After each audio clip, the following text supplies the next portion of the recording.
To be at WASP was the best thing that ever happened to about 1,000 of us, and we know it.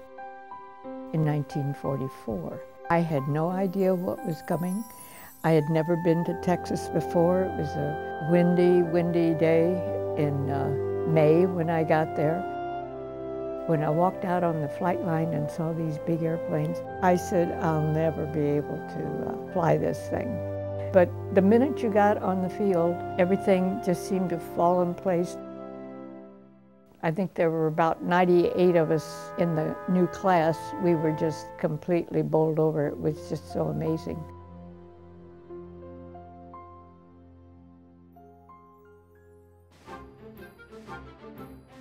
I was in class 44 W10, which meant we were the 10th class in 1944. Training was about a 7-month period, and of course, we never had any free time. You had to march everywhere you went. I had never marched in my life. We did delivery, and we did a lot of night flying because they trained us to be cross-country pilots. Most memorable trip in my training had to be the 2,000-mile cross-country in the AT-6. It was wonderful. Anytime you soloed another airplane, your baymates were waiting for you when you came back off of the flight line, and they would throw you in the wishing well, which was probably 2 feet deep.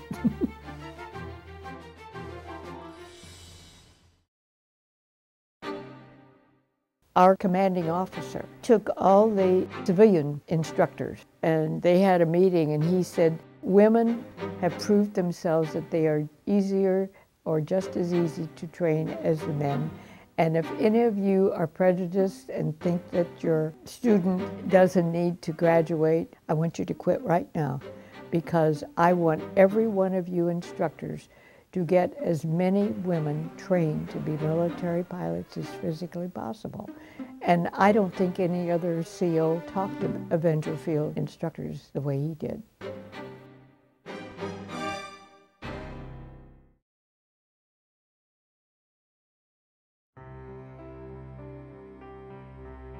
My mother absolutely disapproved. When I left for the service, she never left her bedroom to say goodbye. She was so disappointed. She was of the older generation where women should be ladies at all times, but I couldn't let that bother me. My dad was so excited. He wrote me every day that I shouldn't let things like that stop me if I had the will to keep on going. He was the one that supported me, and my mother eventually, she was also supportive. I wrote, I imagine, almost every week. And my mother, she saved them all. All my letters are a little more upbeat than what was actually going on, so they wouldn't worry.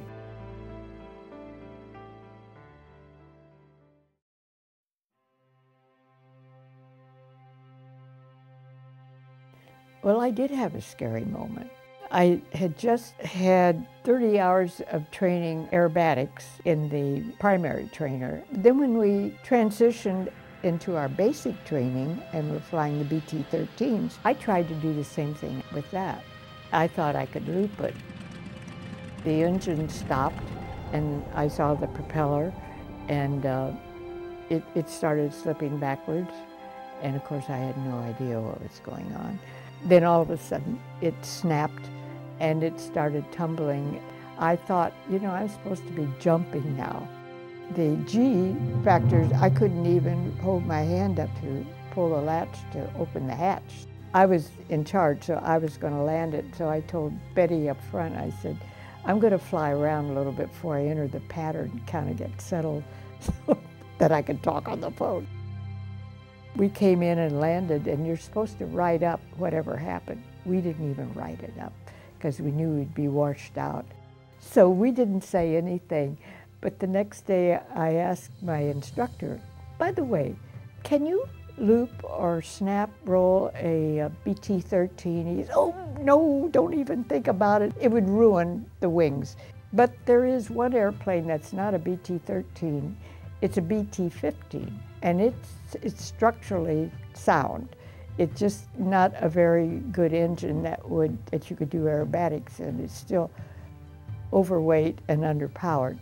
And I said, well, which airplane is that? And when he gave me the number, that was the plane we had. Otherwise, I don't think I'd be here today.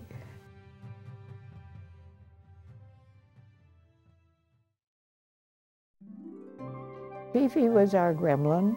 Her name is Fifanella. She was actually designed by Walt Disney to make a movie on the Gremlins, but the book that it was taken from was written by Roald Dahl, who happened to be an RAF pilot.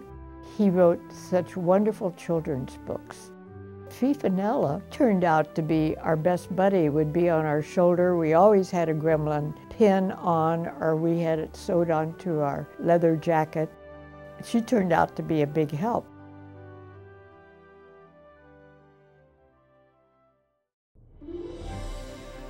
My proudest moment had to be our graduation. We were graduated on December 7th, 1944. They did such a wonderful send-off when they closed the program. General Arnold was there.